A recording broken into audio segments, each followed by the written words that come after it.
6 million.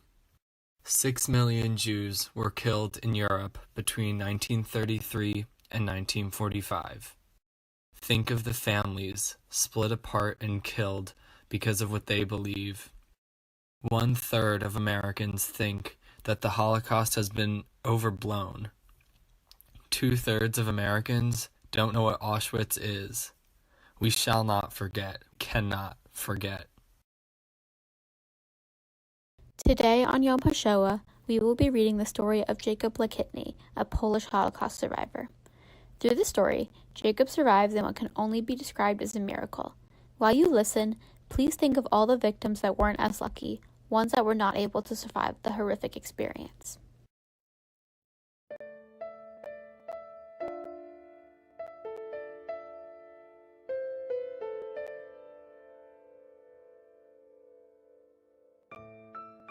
I lived in a town called Makał Mazowiecki, about 80 kilometers from Warsaw.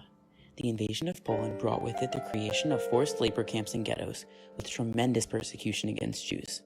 Consistent with its past politics, in 1941, Germany broke its pact with Russia.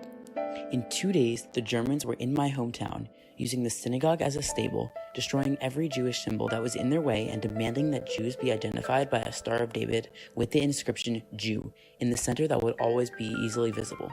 After 2 weeks, we started moving via peasant cart to the Mława ghetto, finding the place empty when we arrived because the previous inhabitants have been transferred to Auschwitz. In this place, there was a train station. We stayed for 10 days where they made us work on construction projects until we could be transferred. First, the elderly and women with small children were transported to Treblinka. After 2 days, our transfer to Auschwitz began. A terrible voyage under inhumane conditions. Among my most disturbing memories that I'll never forget is when my mother gave the German soldiers her favors in exchange for half a glass of water. I was only 16 years old, and yet, even today, my ears echo the painful cries of the thousands of people there.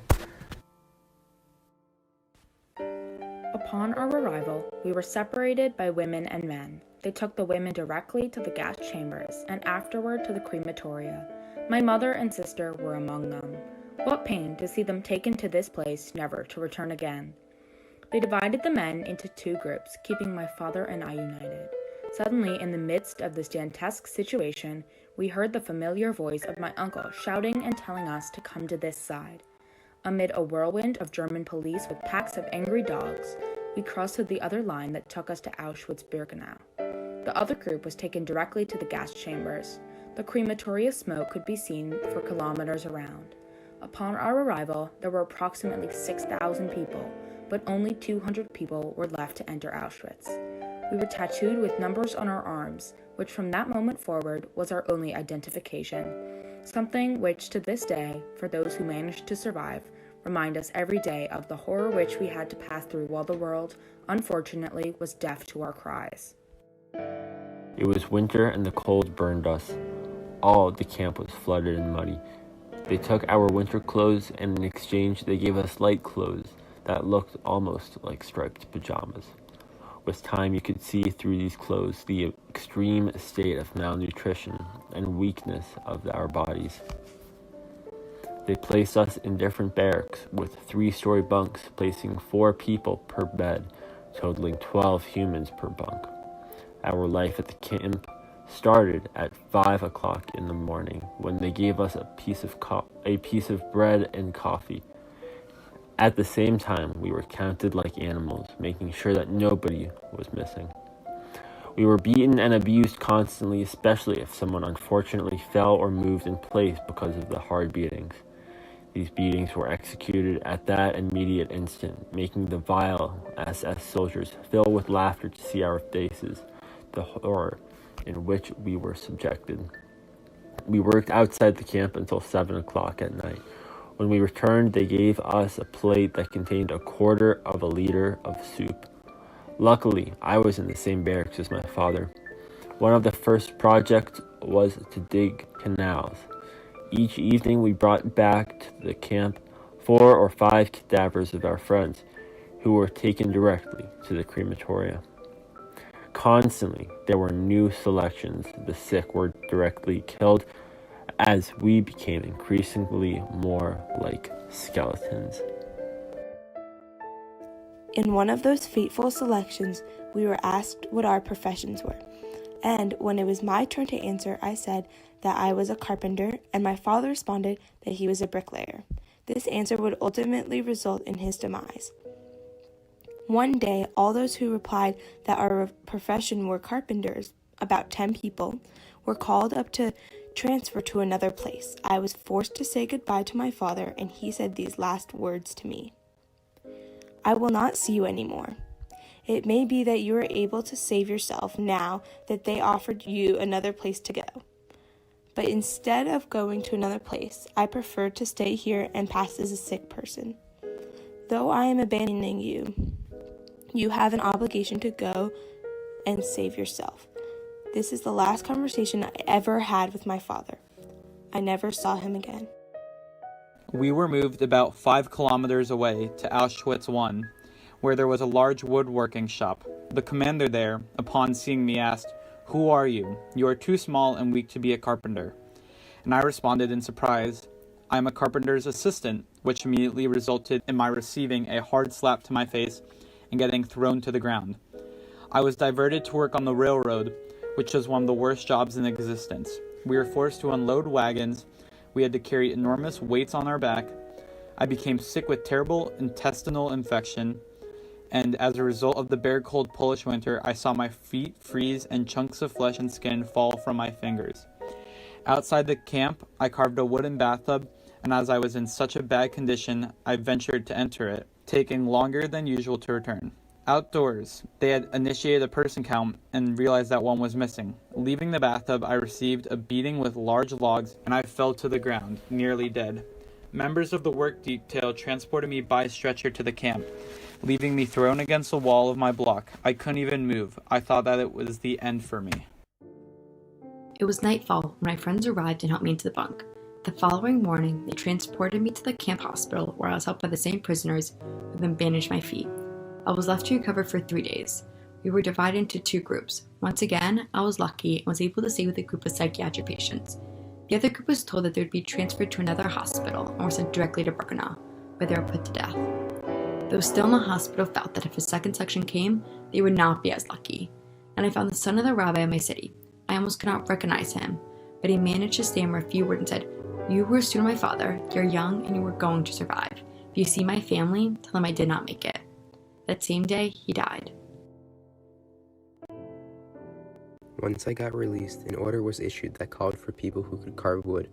Having learned some of these skills at school, I dared to go and presented myself at 7 in the morning at the meeting point.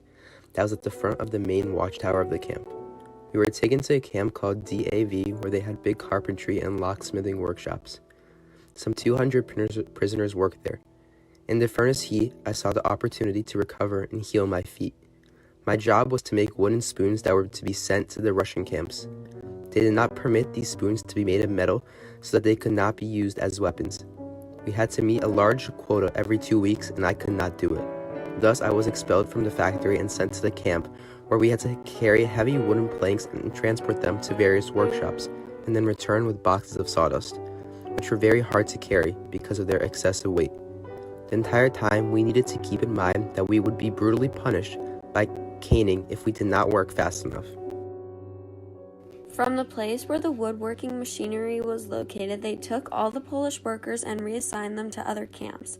Thus, the factory had no workers to run the machines. The capo of the factory, a young Pole, suddenly looked at me and said, "Come here, what's your name?" To which I replied, "Jacob Blankety." He took me to the wood saw, showing me only one time how it functioned, and then said to me that if I worked the saw well enough, I could stay working there. I was able to stay there until 1945. I'm still convinced that this was my salvation. On January 18, 1945, the Russians began to close in on Auschwitz, and the Germans began to walk us about 90 kilometers to the Leslau station. Upon leaving the camp, there were a few thousand people, but upon arriving at the station, only half had survived. Many were killed on the road, others did not make it because they could not keep up with the pace of the marching in the snow. Upon reaching the station, the Germans put us in open wagons bound for another camp.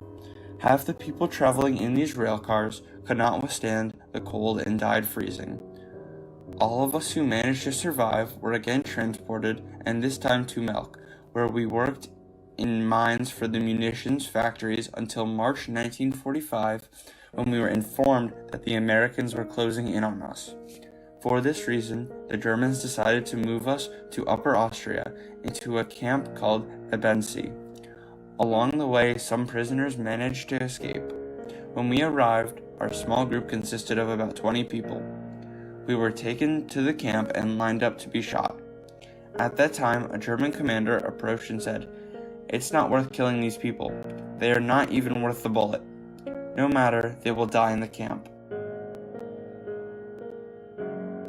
We ate one meal a day, and it consisted of a soup with potato peels, scraps of food from the SS. Every day we watched as between 400 to 500 prisoners died in the camp. On May 4th, 1945, the Americans were very close to the camp. It was possible to hear gunshots in the distance. All of the survivors were gathered, and it was announced that the following day we would go into the mines where we worked for protection because the Americans were nearby. Someone informed us that there was a massive scheme to burn us en masse, as the mine was filled with explosives. At that time, there were about 10,000 people left in the camp. People rose up and decided not to comply, so the SS rushed for time and, trying to escape, decided to lock the camp with the prisoners inside, and they themselves left. Civilian guards arrived to take care of us. And finally, the next morning, American soldiers and tanks arrived and liberated us. Of all the people in my city, Macau, Mazakwe, where 4,000 Jews originally lived before the start of World War II, only 42 survived. Of all my family in Poland, I was the only survivor.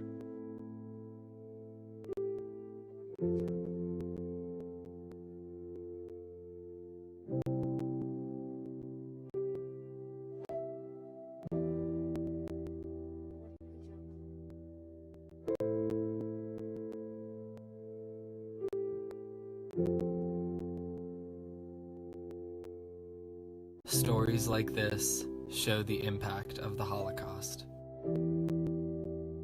Stories like this inspire us to rise up against anti-Semitism. I want to build a better world. I want to build a world without anti-Semitism. I want to build a world that is tolerant of anyone. I want to build a world where race, gender, sexuality, and religion does not define someone. I want to build a world where all people can live in peace. I want to build a world that remembers the Holocaust. I want to build a world where all religions can be not just allowed, but respected. I want to build a better world. Es gribu uzbūvēt labāko pasauli. אני רוצה לבנות עולם טוב יותר. We cannot change what happened, but we can change the future. Help us build a better world.